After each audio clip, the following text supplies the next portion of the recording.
Go presbyteria nyanyo ha me agunyogbo agbetiko presbyteria nyanyo ha me ntinya to pakpereka la fanyi blasheke vo to va sere pakpereka ala fa sheke blasheke vo ato no mawu pe lologbe gbesia gbe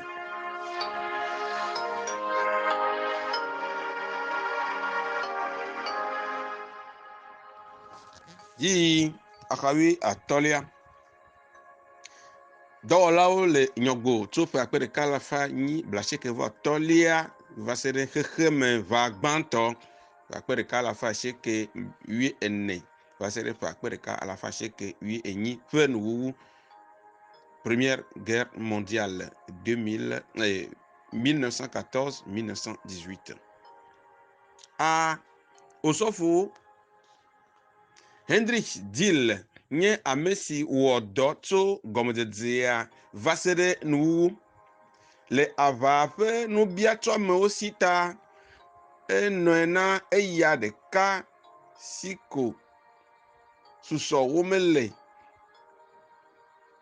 alo ɖo ɖe aʋawɔƒe la o be wòadzo ayi aƒe ozo tafla tsi vie enɔe na eya ɖeka si ko be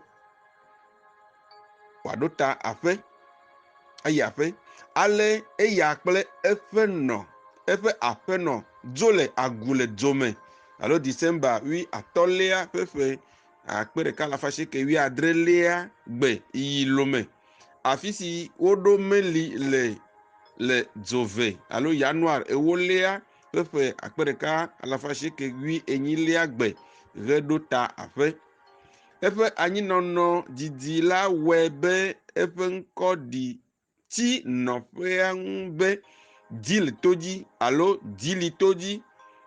Nyɔgbo agbetikɔvi eve nɔ osɔfo kple aƒenɔ Ashpoint Dill gbɔ le aƒeme abe subɔviwo ene.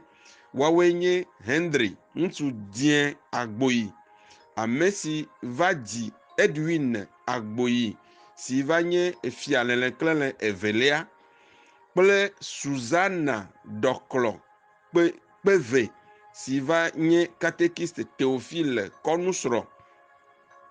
Osɔfo siwo va kpe ɖe eŋu le ale siwo va ɖe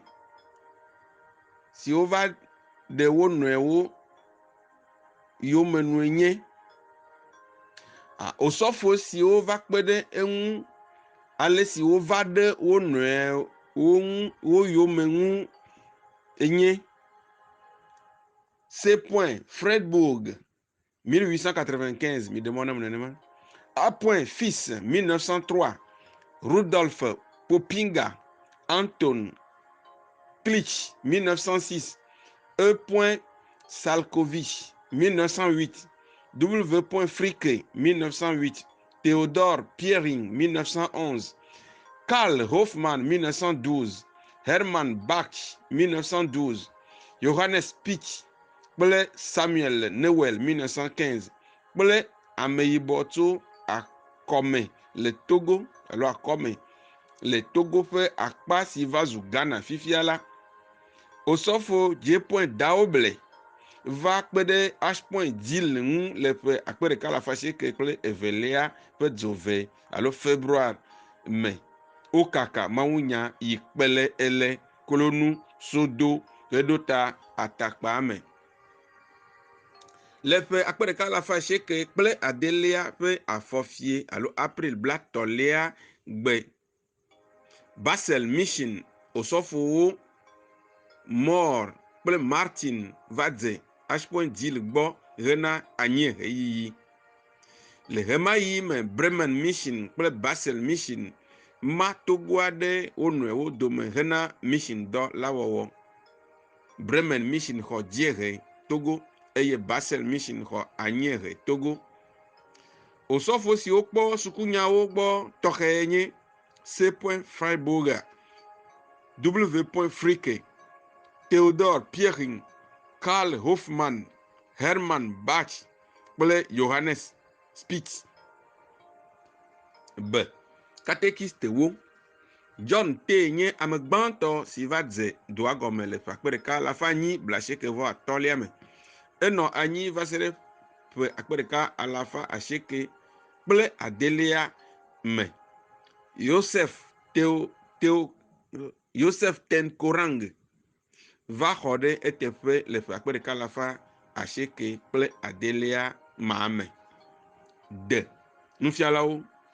Nufiala siwo va ɖe wo nɔewo yome nye Timoteo Malet 1901, Yosia Nyalemegbe, Walter Tumdie, Robert Kwame, Zygmunt Dicro 1911, Rudolf Ajoma, Abodzokpo dada Clara Tenkorang, ame si nye gbãtɔ dze abodzokpo fiafia gɔme le Nyɔgbodalave le ƒe akpe ɖeka alafa asieke kple ewolia me. Wotu abodzokpo xɔ la ɖe ameɖibɔ yeyea gbɔ. Gotthold Binder, Egmund Dicro, Noah Sika 1915, Walter Kutogbe, Richard Smith, Barnabas German Titiwu 1917 kple Winfried Koku. Noah Dicro kple Barnabas German Titiwu kpɔ sukunyawo gbɔ ɖe wo nɔewo yome le esime aʋawɔnyawo va nya mission yevuawo ɖe enu ta. Dɔ bubu wɔlawo. Xɔtula gã Shoser va le ƒe akpe ɖeka alafa asiekelia me hekpɔ xɔtunyawo gbɔ.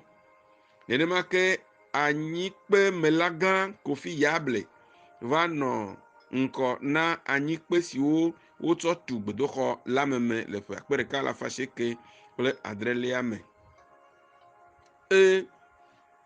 Ame kpɔɖalawo tso Bremen. Dɔdzikpɔla gã 3 tso Bremen va kpɔ dɔa ɖa.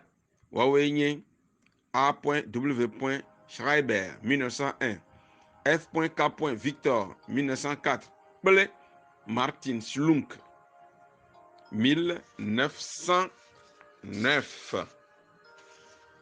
Yo, noviviwo miasi ɖe teƒe ya na mi ke mi le gblɔ na mi bena agbalẽ ya menye be mi le xlẽm ko evɔ nenɔ miawo hã miasi, eya ta miadzi eƒe mɔ le EPT Nyɔgbonɔ ƒe hanɔƒea fra akpe ɖeka alafa atɔ̃ koa miakpɔe aƒle lowo. Kema ne mawo ɖe mɔa etsɔa miayi dzi le axa 17 kple xexeme ʋã gbãtɔ kple eyomedzenuwo me. Ke enye enya xlẽla enye Chalevi Simple International zã bɔkɔ na mi lo. Bye bye.